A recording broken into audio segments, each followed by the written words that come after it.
Day और समस्त उपस्थित श्रोतागण, आपका आज के इस जिज्ञासा के सेशन में बहुत बहुत स्वागत है। जैसा आप जानते हैं, हम लोग एसोसिएशन की ओर से ये प्रयास करते रहते हैं कि विभिन्न विषयों पर वार्ताएं हों जो आपके लिए रोचक हों। और पिछले कुछ 5 साढ़े 5 वर्षों में हमने कई कई वार्ताएं की हैं। लगभग 50 वार्ताएं हो चुकी हैं। और इससे पहले तो जिज्ञासा चलती थी अरुण कुमार साहब, प्रोफेसर मोहनोत के सौजन्य से। वो एक इनफॉर्मल तरीके से थी, और उसके बाद कुछ वर्षों पूर्व एसोसिएशन ने इसकी जिम्मेदारी संभाली। प्रयास हमारा ये रहता है कि जो भी विषय हो आपके लिए रोचक हो, उपयोगी भी हो। विभिन्न सब्जेक्ट्स पर वार्ताएं हो चुकी हैं, जैसे आदि शंकराचार्य पर, क्लाइमेट चेंज पर डॉक्टर सुनीता नारायण आई थी, और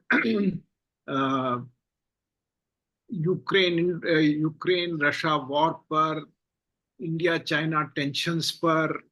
अ, तो विभिन्न तरीके के ठीक है, तो उनको कह दीजिए राजन साथी को या बनावा जी।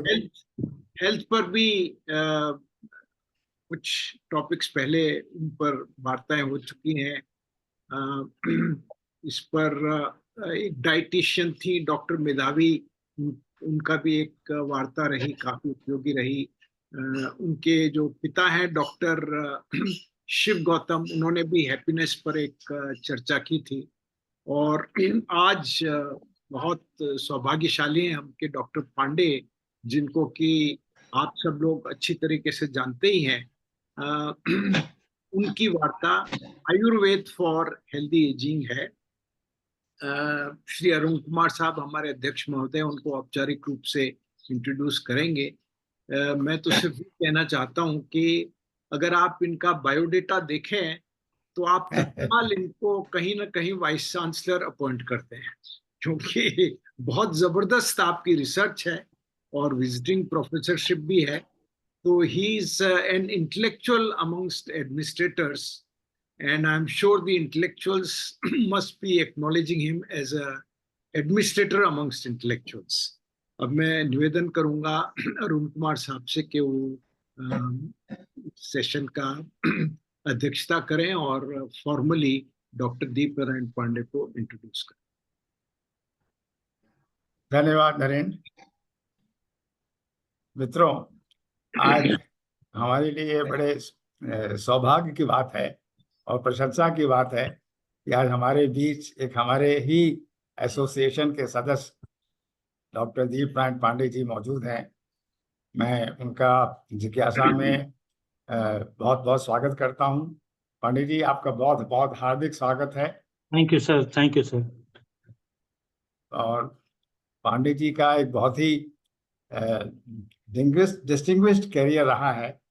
आपने बीएससी किया था फ्रॉम एपीएस यूनिवर्सिटी रेवा 1982 में, और 1988 में आपने इंडियन फॉरेस्ट सर्विस ज्वाइन करी।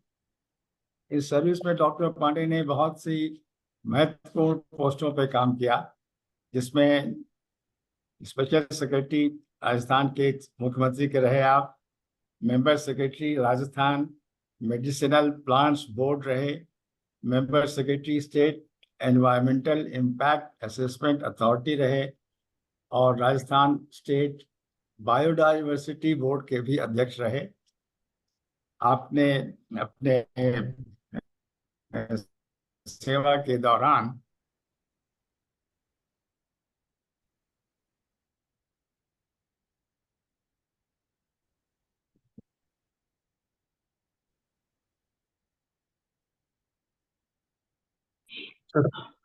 सर, आप दोबारा से ज्वाइन करें, कुछ इंटरनेट में इंटरप्शन है।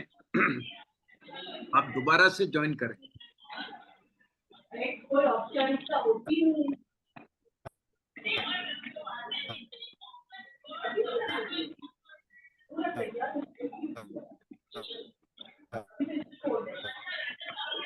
सर मेरी आवाज आ रही है सर? नहीं, वो कनेक्टेड तो है, लेकिन अभी शायद उनके वीडियो और ऑडियो दोनों ही रुका हुआ है।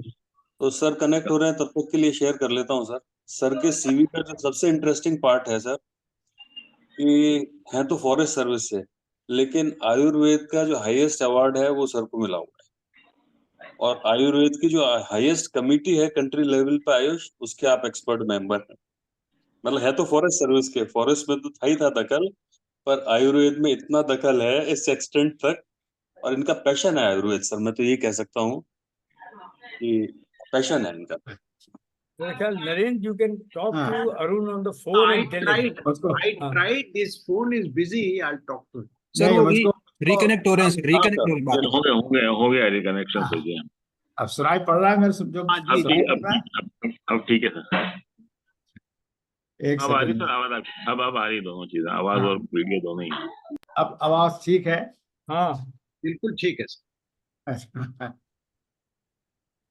आपने मैंने इससे पहले बताया था, प्रिंसिपल चीफ कंजर्वेटर और फॉरेस्ट के पद से आप 2023 में सेवानिवृत्त हुए।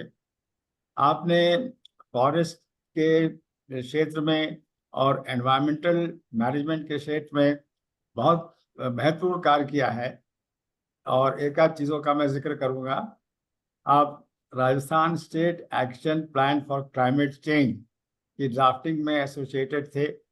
आपने अनगिनत पेपर्स आपके बहुत प्रेस्टिजियस जर्नल्स में पब्लिश हुए हैं, जो कि आयुर्वेद, फॉरेस्ट्री और एनवायरनमेंट से संबंधित विषयों पर हैं। इन्हीं विषयों पर आपने बहुत सी किताबें भी लिखी हैं, पुस्तकें लिखी हैं, और अंग्रेजी के अलावा हिंदी में भी आपकी पुस्तकें प्रकाशित हुई हैं।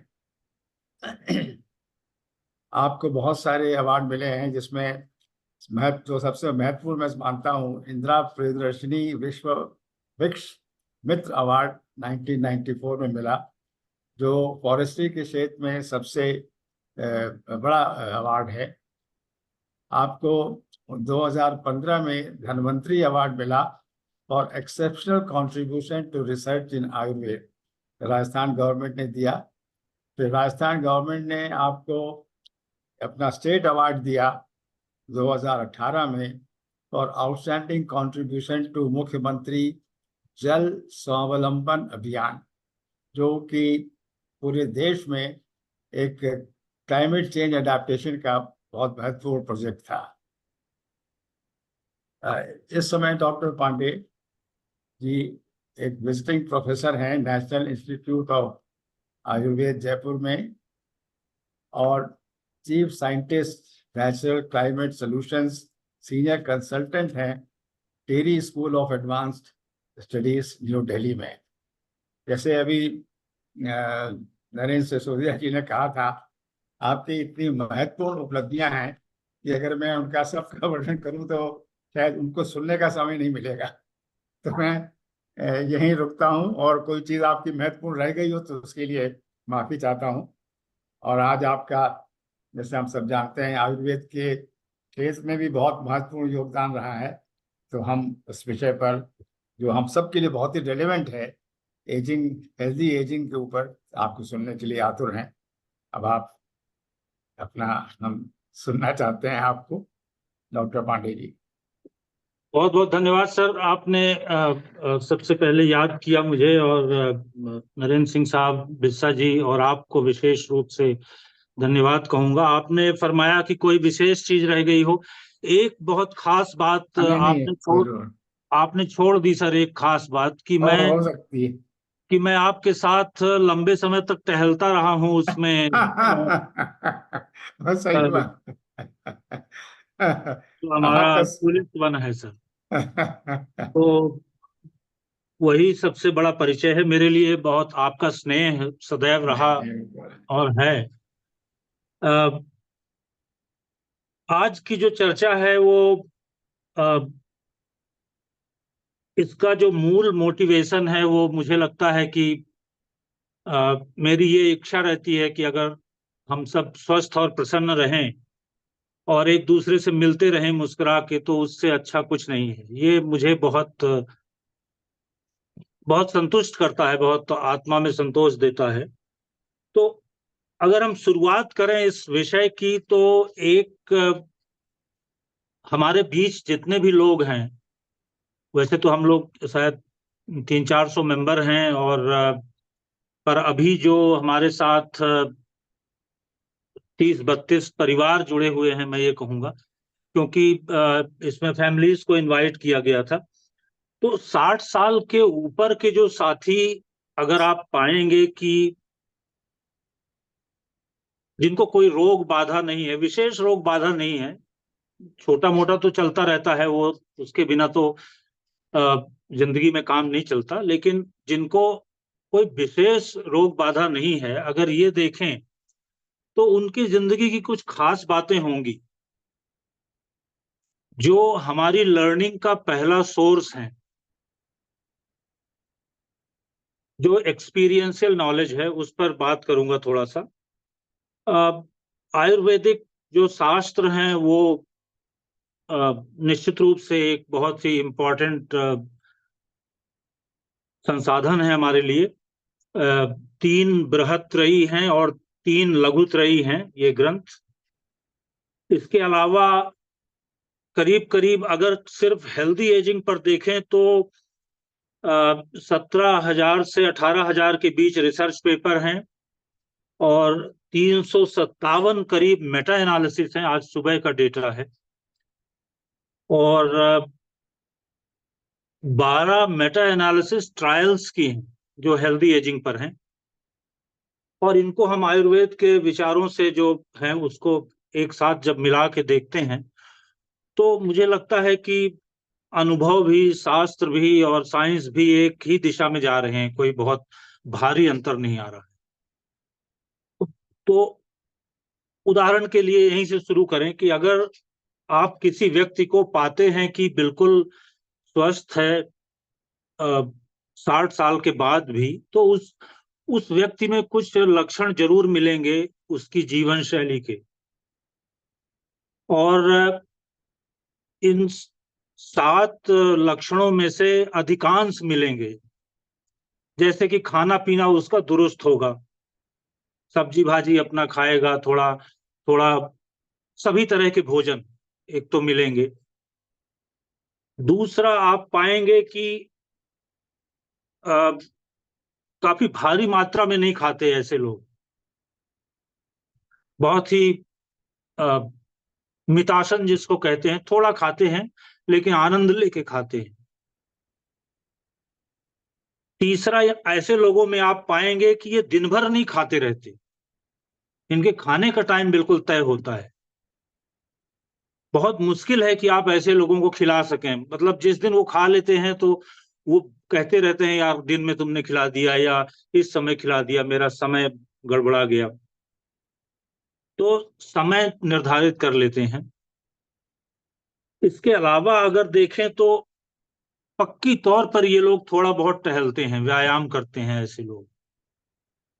निश्चित रूप से आप पाएंगे कि थोड़ा बहुत तो टहलते वहलते रहेंगे,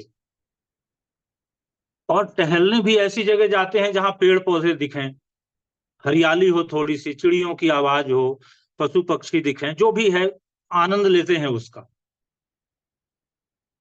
2 चीजें और पाएंगे आप इनमें, समय से खाते भर नहीं है बल्कि समय से सोते और जागते भी हैं। कभी भी आप नहीं पाएंगे इनकी इरेगुलर असंयमित जीवन शैली नहीं मिलेगी, समय से सोना, समय से उठना। और अंत में एक बात आप पाएंगे कि ऐसे लोग बहुत ज्यादा, कितनी भी आप उनके साथ माथाफोड़ी कर लीजिए, वो प्रायः मुस्कुरा के उसको किनारे कर देते हैं। ये 6-7 लक्षण मैंने ये महसूस किया कि जिनमें आप लोग जो जुड़े हुए हैं, जिन लोगों को कोई बहुत बड़ी बीमारी नहीं है, ये पक्की तौर पर इन 7 लक्षणों में से 4-5 तो जरूर मिलते होंगे। तो अजय, आपने शुरुआत में कहा था कि अगर कुछ संक्षेप में बताया जा सके, तो असल में यही संक्षेप है। इसको मैं अंत में फिर से एक बार रिपीट करूंगा, इनके जो शब्द हैं वो लाऊंगा, लेकिन मुझे नहीं लगता कि इससे बाहर शास्त्र में, संहिताओं में और अनुभव में कोई बहुत बड़ी बात कही हुई है। संस्कृत के जो सूत्र हैं उनको छोड़ूंगा मैं, क्योंकि मैं नहीं चाहता, मतलब यहाँ लेक्चर देना नहीं चाहता मैं। समय विचार विमर्श के लिए थोड़ा ज्यादा छोड़ना चाहता हूं। लेकिन एक बात कहूंगा कि आयुर्वेद में जीवन और मृत्यु के मध्य में 7 रक्षा दीवारें होती हैं। 7 walls between death and between life and death। पहली बात तो आहार की है। इसमें एक सुंदर सूत्र है, आरोग्यम भोजनाधीनम। बहुत बड़ी बात कही है आयुर्वेद में कि आरोग्य हमारा भोजन के अधीन होता है। तो इस पर थोड़ी सी चर्चा करेंगे। पहली रक्षा दीवार अगर हम संभाल लेते हैं तो दूसरे, तीसरे, चौथे, पांचवें इनको धीरे धीरे हम संभाले रह सकते हैं। दूसरा विहार है, जो हमारी जीवन शैली है।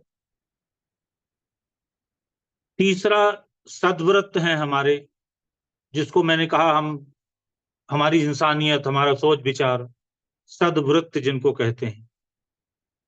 फिर स्वस्थ व्रत है, जो वास्तव में जीवन शैली है, जिसको आप कह सकते हैं फिट रहने के लिए जो हम काम करते हैं। आहार, विहार, सद्व्रत, स्वस्थ व्रत। फिर रसायन आते हैं। एक भोजन की ही तरह कुछ पदार्थ होते हैं जिनको हम रसायन कहते हैं। पंचकर्म आता है, जो चिकित्सा का अंग है, तो उस पर बहुत ज्यादा बात नहीं करूंगा, पर फिर भी कोई प्रश्न होगा तो बात करूंगा। अंत में आती है औषधि। अगर हम ये 6 रक्षा दीवारें नहीं संभालते तो फिर 7वीं रक्षा दीवार दवाई ही है। दवाई सफल भी हो सकती है, नहीं भी हो सकती। दवाई में दोनों ही शामिल है, चाहे आप एलोपैथी लीजिए, चाहे आयुर्वेद लीजिए, चाहे जो लीजिए, जिसमें आपकी इच्छा है उसको लीजिए। लेकिन फिट रहने के लिए इन 7 रक्षा दीवारों को संभालना बहुत जरूरी है। और इन्हीं 7 रक्षा दीवारों में से बहुत ही संक्षेप में मैं कुछ सिद्धांत निकाल के आपको आग्रह करूंगा, जो, क्योंकि करीब 900 के करीब प्रैक्टिसेस हैं जो हमको फॉलो करनी होती हैं, लेकिन 900 प्रैक्टिसेस तो कोई संत महात्मा ही कर पाते होंगे, शायद हमारे और आपके बस का नहीं है। तो जिनके पक्ष में सबसे ज्यादा मॉडर्न साइंस में भी एविडेंस है और जिन पर मेटा एनालिटिक एविडेंस है, जैसा आपके ध्यान में है कि केस स्टडी सबसे नीचे है प्रमाण, फिर उससे ऊपर थोड़ा सा जो क्लिनिकल स्टडीज होती हैं, क्लिनिकल ट्रायल्स हैं, वो प्रमाण है। फिर जब इन क्लिनिकल ट्रायल्स को रैंडमाइज करते हैं, मल्टी आर्म्ड रहते हैं, मल्टी सेंटर होते हैं, डबल ब्लाइंड होते हैं, तो ये बहुत अच्छे प्रमाण हो जाते हैं। और जब इनकी मेटा एनालिसिस हम करते हैं तो सबसे भारी प्रमाण है। तो मैंने नीचे के सभी प्रमाणों को छोड़ के केवल मेटा एनालिसिस के एविडेंस साथ लिए हैं, क्योंकि लंबा समय नहीं है अपने पास चर्चा का। तो इसको साथ में लेके बात करूंगा, जो 7-8 स्ट्रेटजी हैं। लेकिन एक दो चीजें आग्रह करूं। आज के भारत का जो चैलेंज है, वो दुनिया का ही कह लीजिए, भारत भर का नहीं है। और भारत के समाज का कहूं मैं, या व्यक्तिगत रूप से कहूं, जिसका भी आप समझें, कम से कम सरकार का चैलेंज तो नहीं है ये हमारे और आपके बीच की बात है। उदाहरण के लिए, हम में से बहुत सारे लोग चिंता नहीं करते, मल्टी मॉर्बिडिटी के शिकार होते रहते हैं।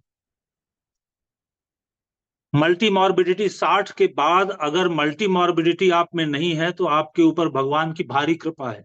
आपने निश्चित रूप से अपने शरीर को बहुत अच्छा रखा होगा। मल्टी मॉर्बिडिटी से मेरा मतलब है जो 5 मेन डिजीजेस हैं जो 63% पॉपुलेशन को प्री मैच्योर डेथ के लिए बाध्य कर देती हैं। कार्डियोवैस्कुलर डिजीज है, डायबिटीज है, कैंसर है, कॉग्निटिव डिक्लाइन है, chronic upper respiratory tract infection है। ये मेजर डिजीजेस हैं, इनकी मल्टी मॉर्बिडिटी मिलती है। बहुत बड़ा चैलेंज है ये। आग्रह करूंगा इनको नहीं आने देना चाहिए। और हम जो रणनीति बात करेंगे, अगर आज आप फिट हैं तो निश्चित रूप से नहीं आएगा। दूसरा निवेदन ये करूंगा कि एक्टिविटीज ऑफ डेली लिविंग बनाए रखना बहुत जरूरी है, जिनको एडीएल्स कहा जाता है। एडीएल्स का तात्पर्य है, आयुर्वेद उसको दिनचर्या में शामिल करता है, मॉडर्न साइंस उसको एडीएल कहती है, जिसका मतलब है संक्षेप में चलना फिरना, उठना बैठना, नहीं, चलना फिरना, पहनना ओढ़ना और मलमूत्र विसर्जन। ये 3 क्रियाएं जीवन के अंतिम दिन तक अगर हमको बनाए रखना है, तो मैं आपसे निवेदन करूंगा कि, मतलब बड़ी विनम्रता पूर्वक निवेदन करूंगा, पूरे ह्यूमिलिटी के साथ, कि आप इन रणनीतियों पर, जिन पर हम आज चर्चा करेंगे, आप विश्वास कर सकते हैं। एक्टिविटीज ऑफ डेली लिविंग्स जब नहीं रहती, तो जिनका आप देख के तकलीफ समझ सकते हैं। हम सबके परिवार में बड़े बूढ़े रहे हैं और सबको हमने देखा है, हम भी उसी दिशा में बढ़ रहे हैं। लेकिन चलना फिरना, पहनना ओढ़ना और मल मूत्र विसर्जन, इसके लिए सक्षम रहे आना बहुत बड़ी लग्जरी है। 60 साल के बाद बहुत बड़ी लग्जरी है। तो इस पर थोड़ा सा हम चर्चा करेंगे।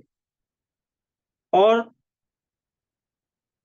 2 चीजें लास्ट में रहती हैं। फ्रैलिटी नहीं आनी चाहिए, मतलब बहुत ज्यादा, जो मजबूती का उल्टा है फ्रैलिटी कहते हैं, जीर्णता जिसको कह सकते हैं, जरा जीर्णता। और फाइनली एज रिलेटेड पैथोजेनेसिस जो होती है, उम्र के साथ बहाना तो कोई ना कोई अंत में आता ही है, उसको छोड़िए, क्योंकि आचार्यों ने कहा है कि मृत्यु अवश्यंभावी है और ये एक ऐसा काल का परिणाम है जो अंत में होना ही होना है। लेकिन इस बात की चिंता में हमको नहीं जीना चाहिए। ये एक बड़ी इंपॉर्टेंट बात कही है, आचार्य सुश्रुत ने कहा है। संस्कृत में ना बोलने के लिए मैंने तय कर रखा है, इसलिए बहुत ज्यादा उसमें नहीं जा रहा हूं, पर उन्होंने बड़ी बात कही है। इस चिंता में नहीं जीना चाहिए कि सुबह से शाम तक कि हमको मर जाना है, या हमें ये बीमारी हो जाएगी, ये हो जाएगा। ये सत्वावजय एक बात है कि खराब विचारों से मन को हटाना और हटाए रहना। ये अंतिम जो 7 स्ट्रेटजीज में से अंतिम है स्ट्रेटजी, इसको मैं सबसे पहले बता रहा हूं, क्योंकि इस उम्र में विचार तुरंत गड़बड़ाते हैं। अब बच्चे का फोन आता है तो टेंशन ये होती है कि यार रोज तो फोन करता नहीं, आज क्यों फोन कर रहा है, क्या हो गया। भाई कुछ अच्छी चीज भी हो सकती है बताने के लिए, लेकिन नहीं, पहले दिमाग गलत में चला जाएगा। तो मेरा सभी से ये आग्रह होगा कि ये सत्वावजय का तात्पर्य है खराब विचारों से, ऋणात्मक विचारों से, नकारात्मक। हमारे शर्मा साहब ने मुझे एक बड़ी सुंदर सलाह दी कि आप, महावीर प्रसाद शर्मा जी ने, कि ऋणात्मकता धनात्मकता मत लिखिए, नकारात्मकता सकारात्मकता लिखिए। मुझे बहुत अच्छा लगा। शर्मा जी शायद जुड़े हुए हैं हमारे साथ, बहुत बहुत धन्यवाद। तो एक बार सकारात्मक दिशा में, लेकिन फिर भी ये ख्याल रखना चाहिए कि यथार्थवादी भी हों, यथार्थ को तिलांजलि ना दें। खैर, तो एज रिलेटेड पैथोजेनेसिस को रोकना भी जरूरी है। अब ये एक पहले लेवल की चर्चा है जो मूल रूप से उन 7 चीजों से आती है जिनको मैंने आपको आग्रह किया। एक इंटीग्रेटेड व्यू जब हम देखते हैं तो आयुर्वेद में 2 तरह के दखल हैं। एक तो नॉन फार्मास्यूटिकल इंटरवेंशन है, जैसे व्यायाम है। व्यायाम असल में आयुर्वेद की देन है। आप में से जिन लोगों ने पढ़ा है, व्यायाम का जिक्र विभिन्न रूपों में ऋग्वेद से लेकर जो वैदिक काल है उसमें, फिर जो आयुर्वेद का संहिता काल है जहां धर्म को किनारे करके सेकुलर साइंस निकाली गई, जिसको युक्ति व्यापाश्रय या स्ट्रेटजी बेस्ड मेडिसिन कहते हैं। तो एकदम सेकुलर साइंस बनाया आचार्यों ने इसको। तो उसमें ये बात आती है कि जो नॉन फार्मास्यूटिकल इंटरवेंशंस हैं वो उतने ही मजबूत हैं जितने फार्मास्यूटिकल इंटरवेंशंस हैं। आपको ये जान के आश्चर्य होगा, थोड़ा सा विश्वास दिलाने के लिए बताना चाह रहा हूं, 1.3 मिलियन रिसर्च पेपर्स आज पब्लिश्ड हैं व्यायाम पर केवल।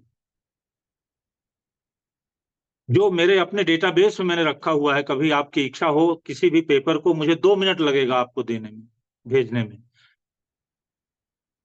उसमें से करीब 300 मेटा एनालिसिस तो क्लिनिकल ट्रायल्स की हैं। 300 मेटा एनालिसिस क्लिनिकल ट्रायल्स की तो अभी कोविड-19 में नहीं हो पाई, जिस विषय में विश्व में सबसे ज्यादा रिसर्च पेपर हो गए, क्योंकि पुराने जमाने में किसी एक विषय पर कम पेपर होते थे। आज तो पब्लिक टूट पड़ी और पूरा विश्व टूट पड़ा अपने अपने पेपर लिखने के लिए। तो 300 करीब मेटा एनालिसिस हैं, जिनका निचोड़ यही कहता है कि बिना व्यायाम किए कल्याण नहीं। व्यायाम के बिना स्वास्थ्य संभव नहीं है। चाहे जैसा व्यायाम करें आप घर में, अगर आप ये तय कर लें कि मुझे घर में 15-20 बार उठ के जाना है, खुद पानी पीना है, खुद अपना कपड़ा साफ करना है, वो भी व्यायाम है। श्रम से तात्पर्य है, थोड़ा श्रम करना अनिवार्य है। हालांकि लीजर टाइम फिजिकल एक्टिविटी बहुत इंपॉर्टेंट है। वो जैसा आपके साथ हम घूमते थे सर, आप तो अभी भी वहां पहुंच जाते हैं, मैं थोड़ा दूर आ गया तो मैं इधर उधर नहीं जा पा रहा हूं, पर leisure time physical activity in green spaces बहुत ज्यादा जरूरी है। अब इन चीजों को ये कैसे हम पता लगाते हैं, ये दुनिया कैसे पता लगा रही है कि ये स्ट्रेटजी जिन पर हम चर्चा करेंगे वो वास्तव में काम करती हैं या केवल गप्पे हैं? बहुत सारे लोग कहते हैं कि साहब वो तो आयुर्वेद में, एक सुंदर किस्सा आपने सुना होगा कि अपने सदगुरु जो है वो बड़ी लंबी चौड़ी बात करते थे आयुर्वेद की, और फिर उनकी सर्जरी करानी पड़ी खोपड़ी की। एक किस्सा प्रायः बताया जाता है। एक कुछ और भी किस्से चलते हैं कि साहब एक बाबा हैं जिनको लंबी चौड़ी बात करते हैं पर घुटने का ऑपरेशन कराना पड़ा। अब बहुत सारे किस्से हैं ऐसे, उनको छोड़ते हैं। मेरा तो निवेदन ये है कि अगर इतना कठिन परिस्थिति में आप पहुंच जाएं कि आपको सर्जरी करानी ही है, तो सर्जरी में और आयुर्वेद में कोई झगड़ा नहीं है। पूरा विश्व ये मानता है कि आचार्य सुश्रुत सर्जरी के जन्मदाता हैं। मॉडर्न साइंस पूरा विश्व मानता है। आप दुनिया के बड़े अस्पतालों में आचार्य सुश्रुत की प्रतिमा पाएंगे और बड़े बड़े सर्जन्स इस बात को मानते हैं। तमाम दुनिया भर में आप में से कई लोगों ने देखा होगा, मैंने भी बहुत देखा। तो ये कहूंगा कि अल्टीमेटली आपका मूल उद्देश्य स्वस्थ रहना होना चाहिए। We are not wedded to any pathy, we should be wedded to good health। ये मैं एक निवेदन बार बार कर रहा हूं। पर जो ये उदाहरण लाते हैं उनको बताऊं कि उनका वो खोपड़ी खोला गया, वहां कुछ मिला गया नहीं। अल्टीमेटली वैद्यों के एक ग्रुप ने जब दोबारा विचार विमर्श किया तो ये पाया कि वात की भयंकर वृद्धि हुई।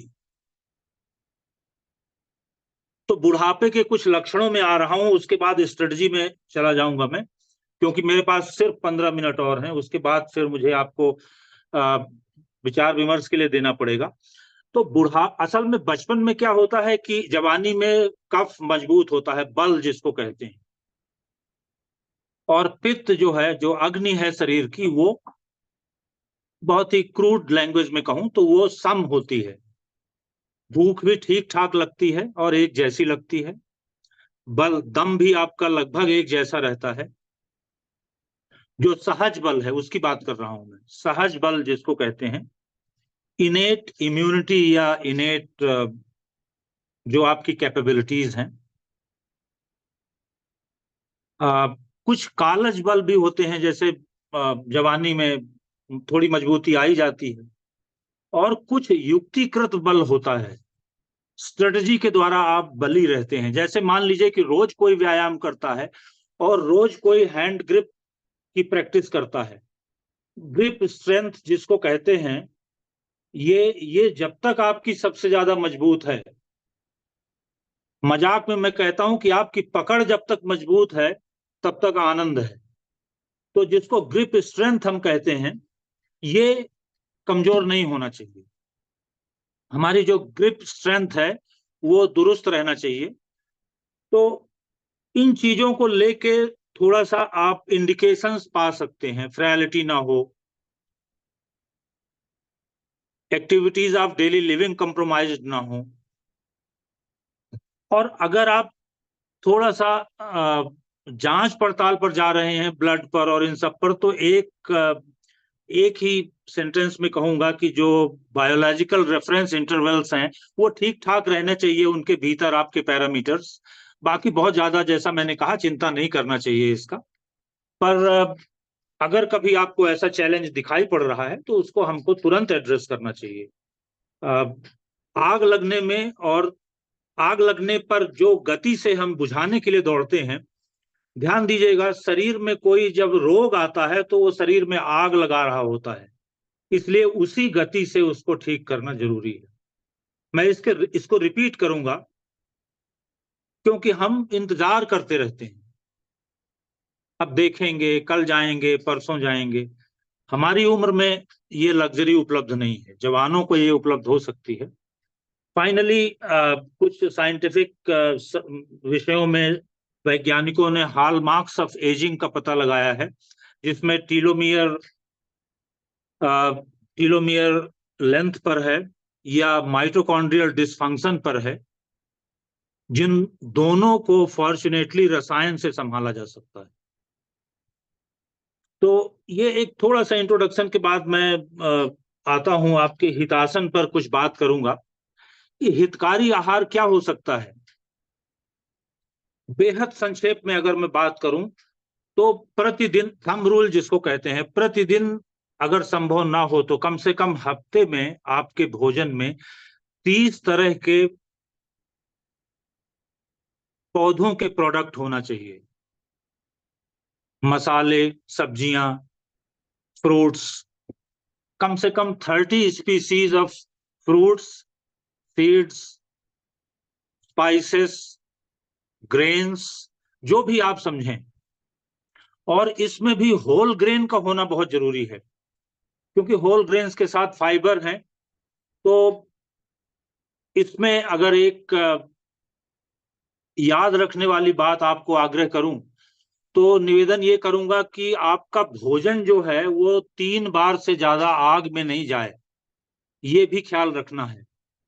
उदाहरण के लिए, जैसे हम पहली बार तो खेत में सूरज पकाता है, दूसरी बात आपके किचन में अग्नि पकाती है, और तीसरी बार आपके पेट में जठराग्नि पकाती है। इन 3 से ज्यादा बार आपके अन्न को अग्नि में नहीं जाना चाहिए, ये सिद्धांत हमको पकड़ के रखना है। मेरे ख्याल से ये बहुत सिंपल बात है और संभव है। कम से कम 30 तरह के 25-30 तरह के पौधों के अंश शामिल हों। भोजन में जो हितासन है उसमें 500 से 800 ग्राम कम से कम हमें फ्रूट्स और वेजिटेबल्स ये जरूर होना चाहिए। मुट्ठी भर, करीब 28 ग्राम, मेटा एनालिसिस कहती है 28 ग्राम सूखे मेवे, नट्स जो हैं वो बड़े काम के हैं। एक बात प्रश्न आता है, घी और दूध खाया जाए ना खाया जाए। असल में घी खाना बुढ़ापे में अनिवार्य है, लेकिन घी खाने का अधिकार उन्हें ही है जो व्यायाम करते हैं। ये एक ख्याल रखने वाली बात है। घी बुढ़ापे में अनिवार्य है, पर घी खाने का अधिकार उन्हें ही है जो व्यायामी हैं। व्यायाम बहुत आवश्यक है। खैर, हितासन में एक चीज और रह जाती है कि बहुत ज्यादा परिष्कृत अनाज, चीनी, नमक, अब कृत्रिम पेय जितने हैं, ये सब बहुत ज्यादा नहीं खाना चाहिए। कभी कभार ठीक है, जैसे आयुर्वेद में चीनी का वर्णन तो है, लेकिन जो प्रतिदिन खाने के लिए मीठे में बात करते हैं वो अनार, द्राक्षा और मधु। अनार, द्राक्षा और हनी। द्राक्षा मतलब दाख या मुनक्का जिसको कहते हैं। लेकिन हम चीनी बहुत खाते हैं, तो नमक और चीनी दोनों ही नहीं खाना चाहिए बहुत ज्यादा। खैर, मितासन पर आता हूं मैं। दूसरी रणनीति जो है, मितासन से तात्पर्य है कम खाना। सब जानते हैं इसको, कम खाना और गम खाना। लेकिन कम का तात्पर्य ये नहीं है कि आप अपने शरीर की जरूरतें पूरी नहीं करें, वो गड़बड़ा जाएगा। जो ऊपर हमने बात की है 25-30 स्पीसीज जरूर होनी चाहिए, थोड़ी थोड़ी। तो मितासन आवश्यक है, क्योंकि इस उम्र में अग्नि थोड़ी विषम हो जाती है। तो विषम अग्नि में कम भोजन बहुत ही उपयोगी रहता है। आप में से जो लोग मितासन करते हैं उनके ध्यान में होगा। तीसरी इंपॉर्टेंट बात है काल भोजन, जो मैंने शुरू में आपसे कहा था कि लोग बिल्कुल पक्की तौर पर तय करते हैं कि मुझे दिन में 2 बार या 3 बार खाना है, उसके अलावा मुझे छूना ही नहीं है। अब खाने में दूध शामिल है या नहीं? पक्की तौर पर शामिल है। खाने में गन्ने का रस शामिल है या नहीं? पक्की तौर पर शामिल है। खाने में बिस्किट शामिल है या नहीं? बिल्कुल शामिल है। मतलब एड लिबिटम नहीं खाते रहना है। I am repeating this, we need to have clear number of eating windows, चाहे 2 बार खाइए चाहे 3 बार, लेकिन एड लिबिटम नहीं खाना है। जब मन आए तब खाना शुरू कर दिया। किसी ने चाय पिला दी, वो भी पी ले। चाय भी भोजन में शामिल है, चाहे 1 ग्राम ऊर्जा मिले। विषमाग्नि को और विषमाग्नि कर देती है। तो काल भोजन इसी को कहते हैं, वक्त पर नियत समय पर भोजन, ना कि जब इच्छा हो तब। और उसको भी हम तय कर लें कब हम खाना चाहते हैं, कब नहीं खाना चाहते। व्यायाम की बात मैंने की, बहुत सारा रिसर्च है, फिर भी ये रिपीट करूं मैं, करीब करीब 150 मिनट से लेके 300 मिनट तक। 150 मिनट्स तो विगरस एक्टिविटी जो लोग कर सकते हैं उन्हें करना चाहिए, नहीं तो 300 minute per week, 150 to 300 minutes per week की बात कर रहा हूं। सप्ताह में या तो 150 मिनट जम के मेहनत, लेकिन ये जो जम के मेहनत है ये आपके बल के आधे से ज्यादा नहीं जाना चाहिए एक बाउट में, ये ख्याल रखिएगा। ऐसी भी मेहनत नहीं हो जाए कि एक दिन पूरा ताकत लगा दिया और बाद में कार्डियक चैलेंज खड़े हो गए। ध्यान रखिएगा, आपके बल के आधे से ज्यादा नहीं जाना। कैसे पता चलेगा कि हम बल के आधे तक पहुंच गए? माथे पर थोड़े से श्रम बिंदु आ जाएं, मतलब पसीना आ जाए, थोड़ा ऐसी स्थिति आ जाए थोड़ी देर के लिए, तो आप समझ लीजिए कि आप बलार्ध में पहुंच चुके हैं। हमारे साथ central council of Ayurvedic research से एक विद्वान वैद्य जुड़े हुए हैं। अंत में उनसे भी मैं एक आधा मिनट के लिए आग्रह करूंगा, लेकिन थोड़ा इसको जल्दी जल्दी पूरा करूं। व्यायाम में के साथ ही वनानुभव बड़ा महत्वपूर्ण है। आप व्यायाम कीजिए, 120 मिनट्स पर वीक कम से कम ग्रीन स्पेस में जरूर बिताइए। और अगर व्यायाम और ग्रीन स्पेस को आप कंबाइन कर देते हैं तो सोने में सुहागा है। फॉर्चुनेटली जयपुर में बहुत अच्छी ग्रीन स्पेसेस हैं, और हालांकि इनर सिटी में नहीं है उतना अच्छा, लेकिन अदरवाइज काफी अच्छी ग्रीन स्पेसेस हैं। आप में से बहुत सारे लोग, मुझे कुछ साथियों ने प्रश्न भेजे हैं, उनमें से एक प्रश्न ये था कि साहब व्यायाम हम करते हैं, सेंट्रल पार्क ज्यादा पोल्यूटेड है कि जवाहर सर्कल ज्यादा पोल्यूटेड है कि आपका कुलिस वन? तो 10 साल पहले का आंकड़ा है मेरे पास, अभी नया तो नहीं है, जब मैं पोल्यूशन कंट्रोल बोर्ड में था तो लीस्ट पोल्यूटेड कुलिस स्मृति वन मिला था। पुलिस स्मृति वन लीस्ट पोल्यूटेड मिला था। मेरे ख्याल से आज भी वही स्थिति होगी। खैर, तो 120 मिनट्स जरूर आप इस पर खर्च करें हरियाली में। तमाम सारी मेटा एनालिसिस बताती है कि अगर जो ऑल कॉज मॉर्टेलिटी है, बढ़िया जीवन शैली अगर है, तो करीब 13.25 साल का जो अध्ययन चला, कोई 5.25 लाख लोगों पर, वो 66% मॉर्टेलिटी कम करता है। मॉर्टेलिटी मतलब हेल्थ स्पैन आपका दुरुस्त रहता है। खटिया में पड़े पड़े जिंदा रहने का कोई मतलब नहीं है। एक्टिविटीज ऑफ डेली लिविंग चलती रहनी चाहिए। रिपीट कर रहा हूं कुछ चीजें क्योंकि मुझे लगता है कि ये अति महत्वपूर्ण है। तो अगर आप बलार्थ व्यायाम करते हैं और निद्रा 7 hours of real good sleep, 10 बजे से लेके, और आप 11 बजे भी जाते हैं तो कोई बात नहीं, लेकिन 7 घंटे से पहले, 7 घंटे से कम नहीं, और एक बात ध्यान रखिएगा 9 घंटे से ज्यादा नहीं। दोनों ही खतरनाक हैं। दोनों में ही बहुत सारी रिसर्च है, इसमें भी millions and millions of research papers हैं। जो इंटरनेशनल कम्युनिटी क्लिनिक डॉक्टर्स की या इनकी मानती है आज, वो ये कहती है 7 to 9 hours of good sleep, not less than 7 hours, not more than. Bhanawat साहब ने कुछ लिखा था, सामने प्रकट हुआ फिर अचानक चला गया, दोबारा देखूंगा मैं। तो शायद टेनिस का आपने बताया है, बिल्कुल शामिल है वो व्यायाम में, अगर आपका प्रश्न ये रहा हो। निद्रा की बात चल रही थी, अंत में आता हूं मैं सत्वावजय पर। सत्वावजय असल में ये बड़ी विचित्र बात है कि हम एक बार जैसे किसी से बातचीत हो गई तो फिर हम उसमें हमारे माथे में बार बार आता रहता है, उसको हमको छोड़ना चाहिए, ज्यादा उड़ा देना चाहिए उसको। पूरी जिंदगी हमने पचड़ा लिया, हम में से सब, आप जो साथी लोग हैं यहाँ पर हमारे, आप जो जुड़े हुए हैं, सब एक से एक भयंकर दिग्गज रहे हैं, अपने अपने फील्ड के महारत सबको हासिल रही है।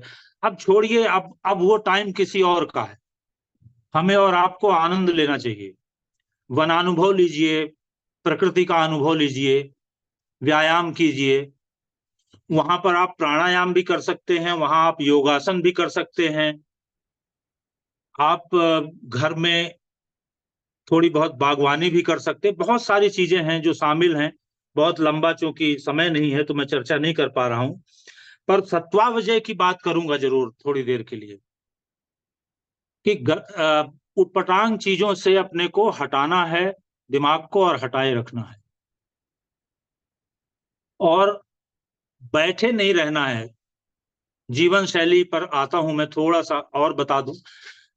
बैठे नहीं रहना है बहुत ज्यादा देर, 30-40 मिनट बैठिए, उठ के फिर घूम के आ जाइए, नहीं तो थोड़ा एक घूंट पानी पीने के लिए ही जाइए।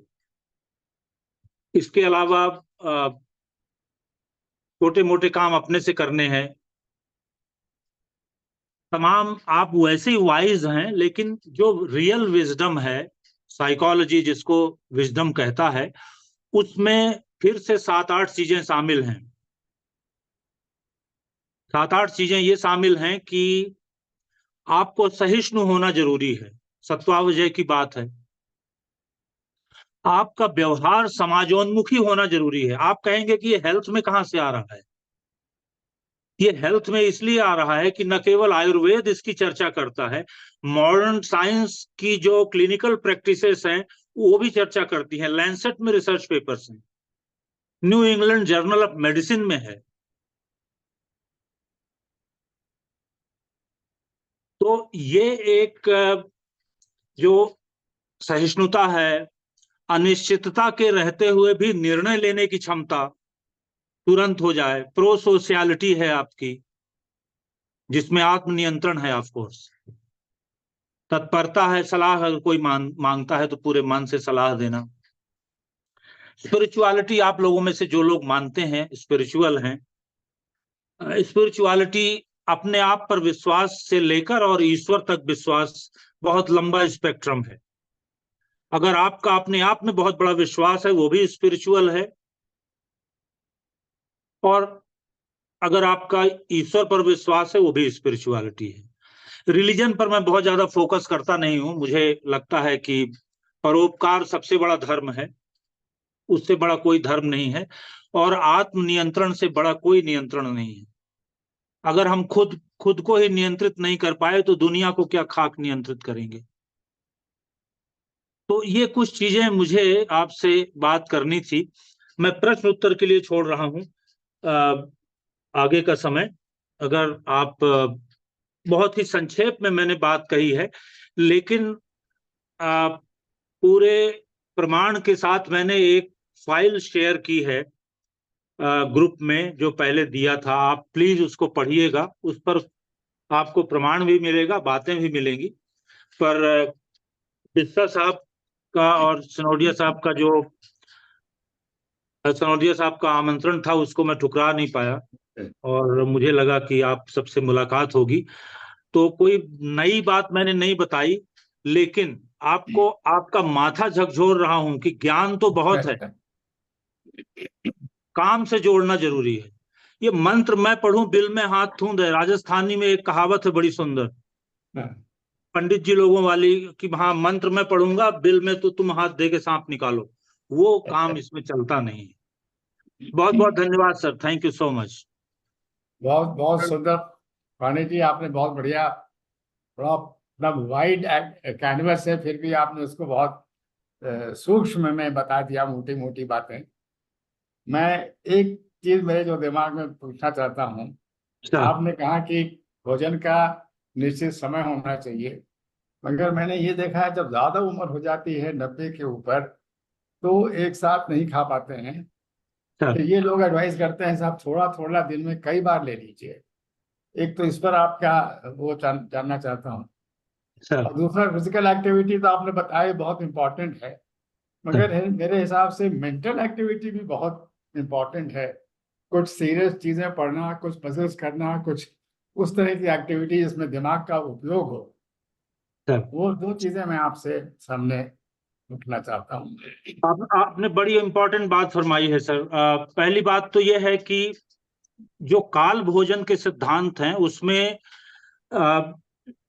जो कंटेम्पररी डायटिशियंस हैं वो ये कहते हैं कि साहब थोड़ा थोड़ा खाइए, कम कम खाइए, लेकिन कई बार में खाइए। पर आयुर्वेद ये कहता है कि काल भोजन कीजिए, और जिसमें 2 या 3 बार ही शामिल है। अगर कोई क्लिनिकल रीजन ना हो सर, उदाहरण के लिए डायबिटीज वगैरह ना हो, तो मेरा ये मानना है कि 282 लोगों का एक डेटा है सर, जो